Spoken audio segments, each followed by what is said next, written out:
సంగీతం 102:15. కీర్తనలు 102:15. సంగీతం 102:15. கீர்த்தனல் 102:15. கர்த்தர் சீயோனை கட்டி தமது மகிமையில் வெளிப்படுவார். கர்த்தர் சீயோனை கட்டி தமது மகிமையில் வெளிப்படுவார். ஆண்டவர் இதோ சீக்கிரமாய் வரப்போகிறார். ప్రభువు ఇదిగో త్వరలో రానయ్యున్నాడు. அப்படி சீக்கிரமாய் அவர் வர இருக்கிறதுக்கு முன்பதாக ஒரு காரியம் தெளிவாக நடக்க போகிறது. ఆయన త్వరలో రానయ్యున్న దానికి మునుపు స్పష్టంగా ఒక కార్యం జరగనున్నది. அது என்ன?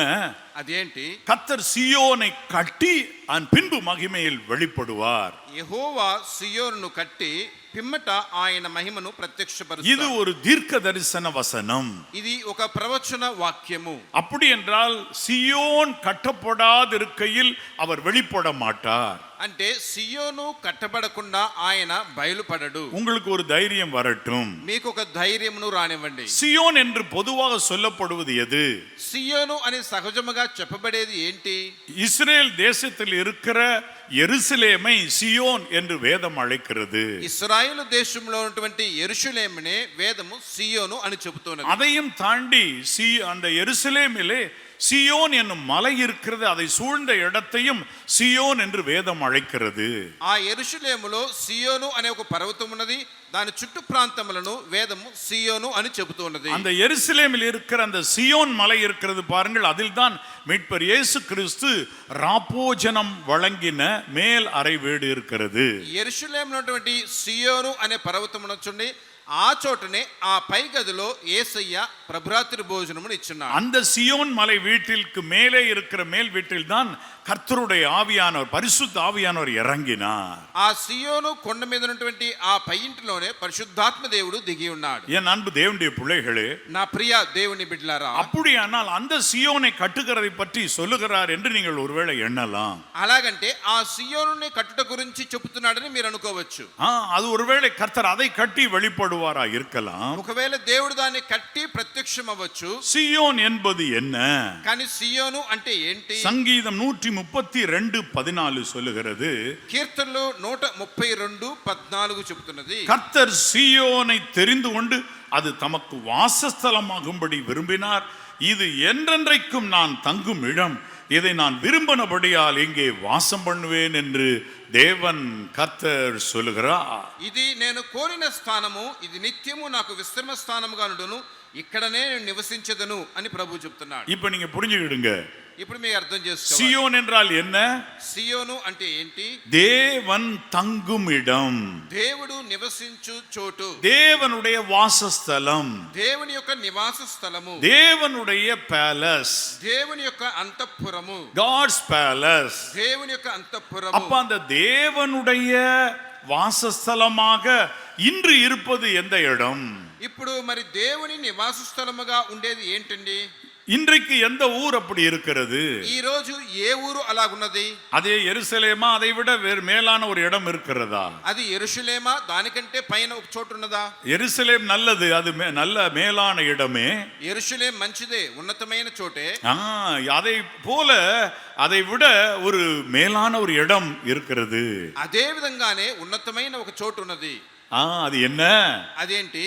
நீங்க தான் அந்த சியோன். మీరే ఆ సియోను. நீங்க தான் அந்த சியோன். మీరే ఆ సియోను. கைகளை தட்டி கர்த்தரை மகிமைப்படுத்துவோம். ஹல்லேலூயா. మహిమపరుస్తాం. హల్లెలూయా. தேவன் உங்களில் தங்கி வாசம் பண்ண விரும்புகிறார். దేవుడు మీలో నివసించాలని ఆశిస్తూ ఉన్నాడు. என் அன்பு தேவனுடைய பிள்ளைகளே, నా ప్రియ దేవుని బిడ్డలారా, மீட்பர் இயேசு கிறிஸ்து சொன்னார், ஒருவன் என் வசனத்தை கைக்கொண்டால் அவன் பெர்ஃபெக்ட்டாக இருக்கிறான், அவனில் நானும் பிதாவும் வந்து அவனில் வாசம் பண்ணுவோம். యేసయ్య ఇలా చెప్పాడు, మరి ఒకడు నా మాటలు గైకొన్నట్లయితే వానిలో నేను నివసిస్తానని, அவனிடத்தில் வாசம் பண்ணுவோம், వానిలో నేను నివసిస్తాను అంటున్నాడు. நீங்கள் தேவனுடைய ஆலயம் என்றும் தேவனுடைய ஆவியானவர் அதில் வாசமாய் இருக்கிறார் என்றும் அறியீர்களா? మీరు దేవుని యొక్క ఆలయమనియు దేవుడు ఆ ఆలయంలో నివసిస్తున్నాడని మీరు ఎరుగరా? அப்ப உங்க சரீரம் என்னது? అప్పుడు మీ శరీరం ఏంటి? தேவனுடைய ஆலயம். ఆలయం. அதுல யார் வாசமாய் இருக்கிறா? అందులో ఎవరు నివసిస్తున్నారు? அதுல என்ன பைபிள் என்ன எழுதி இருக்கு? தேவன் அங்க யார் வாசமா இருக்கிறா? தேவனுடைய ஆவி உங்களில் வாசமாய் இருக்கிறார் என்று அறியீர்களா? முதல்ல யார் தங்கி இருக்கிறார்? ஆவியானவர். మొదట ఎవరు అందులో నివసించేది? దేవుని యొక్క ఆత్మ.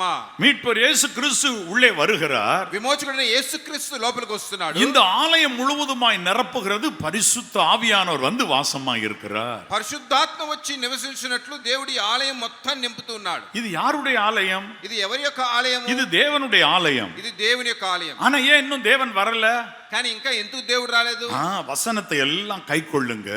వాక్యమును మీరు గైకొనండి. வசனத்தை எல்லாம் கைக்கொண்டீங்கன்னா தேவன் வந்து உள்ளே வாசம் பண்ணுவார். మీరందరూ వాక్యమును గైకొంటే దేవుడు వచ్చి లోపల నివసిస్తాడు. இது சீயோன் எனப்படும். ఇది సియోను అని అనబడుతుంది. அப்படியானால் ஒன்றை நீங்கள் புரிந்து கொள்ளுங்கள். అలాగంటే మీరు ఒకటి అర్థం చేసుకోండి. என் அன்பு தேவனுடைய பிள்ளைகளே, నా ప్రియ దేవుని బిడ్డలారా, நீங்கள் தான் கட்டப்பட வேண்டும், எழுப்பப்பட வேண்டும், பெர்ஃபெக்ட் ஆக வேண்டும். அதன் பின்பு ஆண்டவர் மகிமையில் வெளிப்படுவார். మీరే కట్టబడాలి, లేపబడాలి, సంపూర్ణులు కావాలి.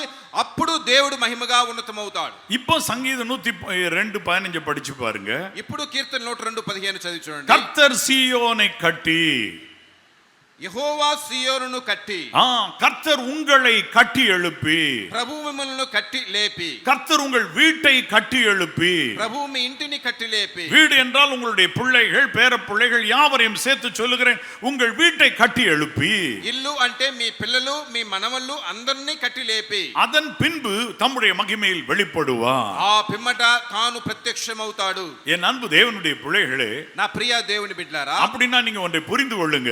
అలాగంటే మీరు ఒకటి అర్థం చేసుకోండి. உங்களுடைய சரீர சுகத்தை கர்த்தர் இன்னும் கட்டி எழுப்ப வேண்டியது இருக்கிறது. మీ యొక్క శరీర స్వస్థతను ప్రభువు కట్టి లేపవలసి ఉన్నది. அதிலே அதற்கு தேவையான ஆயின்மென்ட் கர்த்தர் போட வேண்டியது இருக்கிறது. అందులో దానికి కావలసిన ఆయింట్మెంట్ ని ప్రభువు వేయవలసి ఉన్నది. கீலேயாத்திலே பிசின் தைலம் இல்லையோ? కీలేయాతులో ఆ యొక్క తైలము లేదా? ஆண்டவர் இப்பொழுதும் அந்த ஆயின்மென்ட் போட வேண்டியது இருக்கிறது. దేవుడు ఇప్పుడు ఆ ఆయింట్మెంట్ ను వేయవలసి ఉన్నది. சிலர் சிந்தையில் பலவீனப்பட்டவர்களாக இருக்கிறார்கள். కొందరు తలంపుల్లో బలహీనులుగా ఉంటూ ఉన్నారు.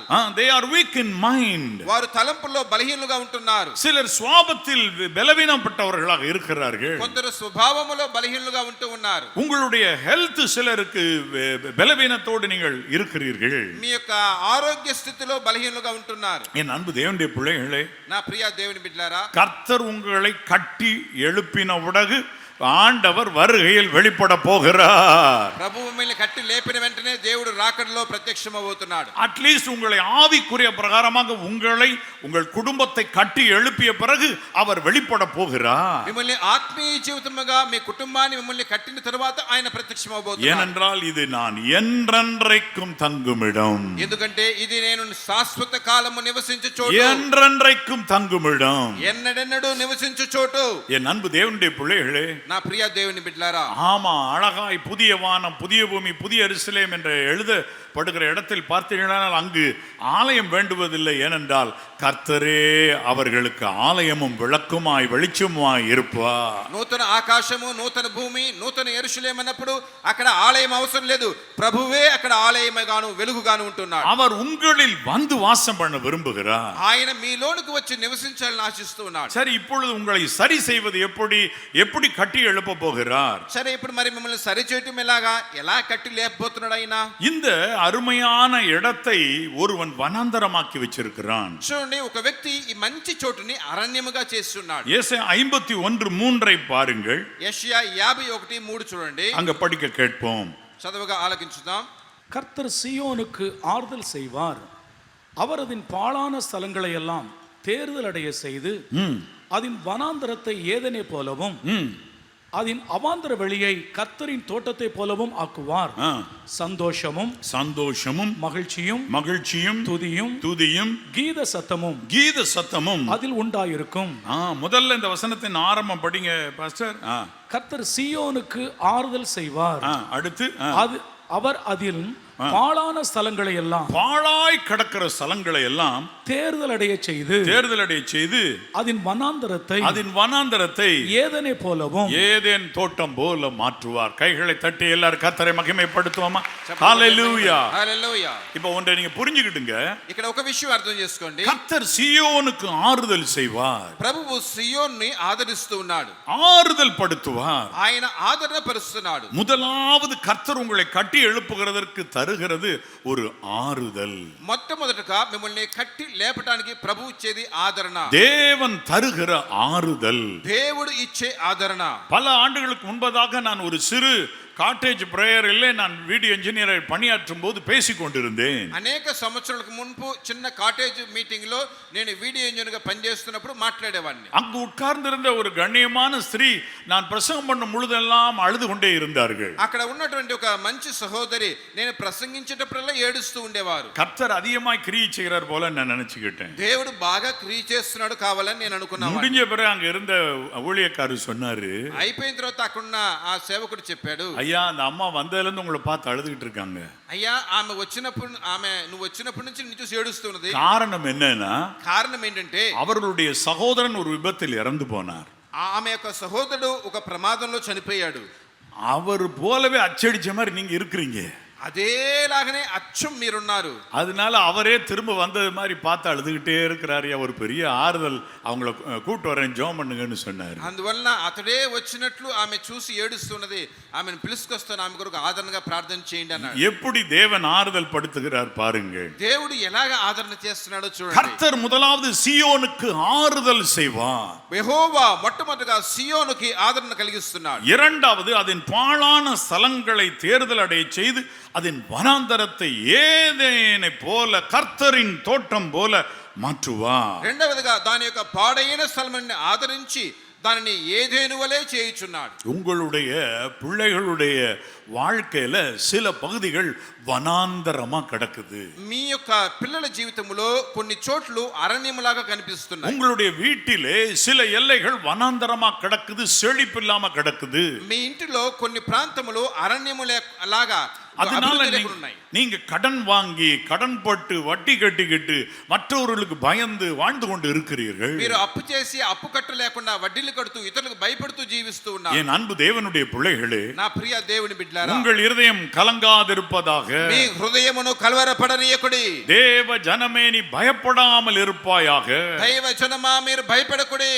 ஜீவன் உள்ளோர் எனப்படுகிற உங்களுக்கு சமாதானம் உண்டாவதாக. జీవము కలిగిన ఆయనే మీకు సమాధానముగా ఉండును గాక. தேவ இரக்கம் உண்டாவதாக. దేవుని కనికరము కలుగును గాక. ஒன்றை புரிந்து கொள்ளுங்கள். ఒక విషయం అర్థం చేసుకోండి. உங்க எல்லைகளில் எங்கெங்கு வனாந்தரங்கள் இருக்கின்றனவோ, మీ యొక్క ప్రాకారములలో ఎక్కడెక్కడ అరణ్యముగా ఉంటున్నదో, உங்க பிள்ளைகளுடைய வாழ்க்கை அப்படி வனாந்தரமாய் கிடக்கிறதோ, మీ బిడ్డల జీవితం అలాగా అరణ్యములాగా ఉంటూ ఉన్నదా, அல்லது உங்களுடைய கணவருடைய வாழ்க்கை வனாந்தரம் போல கிடக்கிறதோ, లేకపోతే మీ భర్త యొక్క జీవితము అరణ్యములాగా ఉంటూ ఉన్నదా, இல்லாவிட்டால் உங்களுடைய மனைவியினுடைய வாழ்க்கை வனாந்தரம் போல கிடக்கிறதோ, లేకపోతే మీ భార్య యొక్క జీవితము అరణ్యములాగా కనిపిస్తున్నదా, கர்த்தர் அதை கட்டி எழுப்புவார். ప్రభువు దాన్ని కట్టి లేపుతాడు. கர்த்தர் அதை கட்டி எழுப்புவார். ప్రభువు దాన్ని కట్టి లేపుతాడు. கை வைத்து சொல்லுங்க, கர்த்தாவே, చేతుల పైకి చెప్పు, என்னுடைய எல்லையில் இருக்கிற నా యొక్క ప్రాకారంలో ఉన్న வனாந்தரத்தை అరణ్యమును நீர் ஏதேனை போல மாற்று.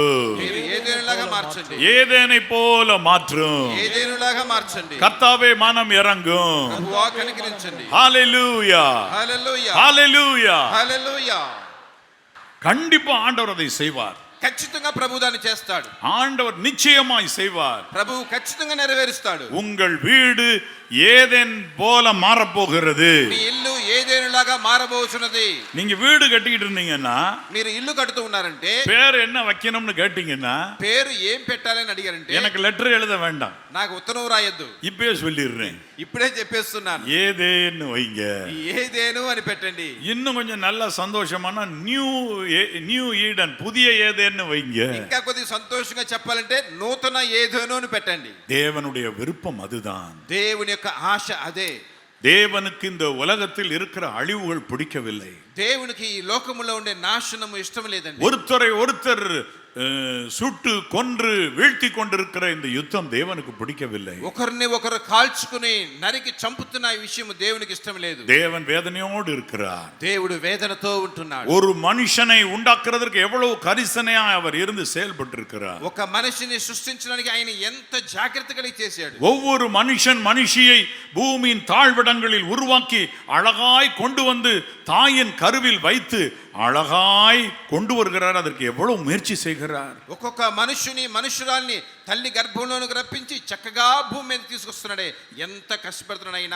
மிகவும் பொறுப்பாய் அவர் செயல்படுகிறார். చాలా బాధ్యతగా చేస్తూ ఉన్నాడు. பூமியின் தாழ்விடங்களில் அவர்களை அவர் உருவாக்கினார். భూమి యొక్క అంతరంగంలో వారిని సృష్టిస్తూ ఉన్నాడు. எலும்புகள் உருவாகும் முன்னமே ஞாபக புஸ்தகத்துல பேர் எந்தெந்த எலும்பு எப்ப வருதுன்னு எழுதிக்கிட்டு உட்கார்ந்து இருக்கிறாரு. ఎముకలన్నీ సృష్టించబడక మునిపే ఏ ఎముకు ఎక్కడ వస్తుంది జ్ఞాపక పుస్తకంలో వ్రాస్తూ ఉన్నాడు. ஆகவே அவர் உங்கள் வீட்டில் இருக்கிற வனாந்தரத்தை மாற்ற வருகிறார். కావున ఆయన మీ ఇంటిలో ఉండే இந்த உபவாச கூட்டத்தில் அதை செய்வார். ఈ ఉపవాస కూడికలో இந்த உபவாச கூட்டத்தில் அதற்கான விதை போடுகிறார். ఈ ఉపవాస కూడికలో దాని తగిన విత్తనం వేస్తున్నాడు.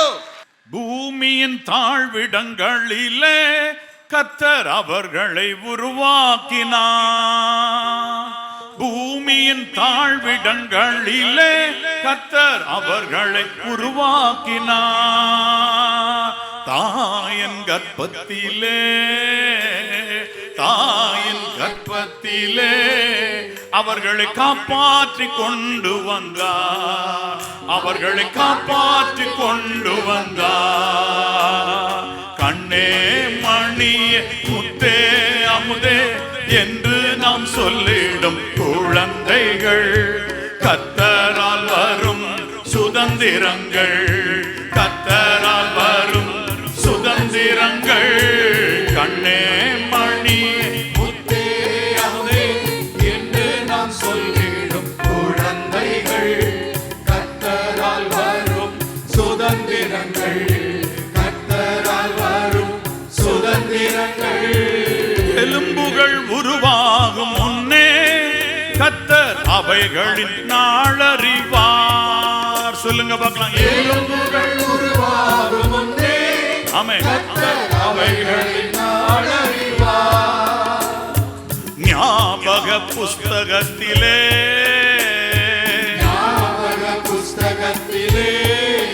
அதனை எழுதியும் வைத்துள்ளார்.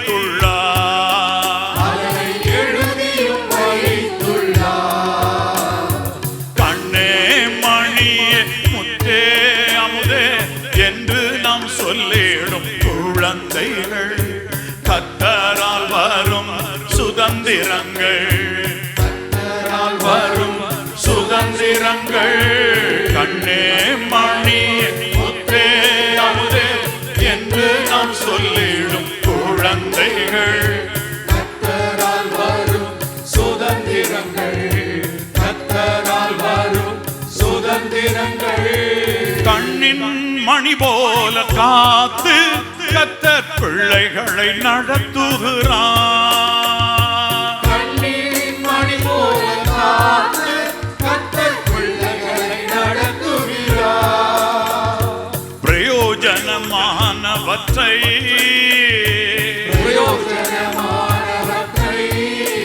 கர்த்தர் போதித்து நடத்துகின்றார்.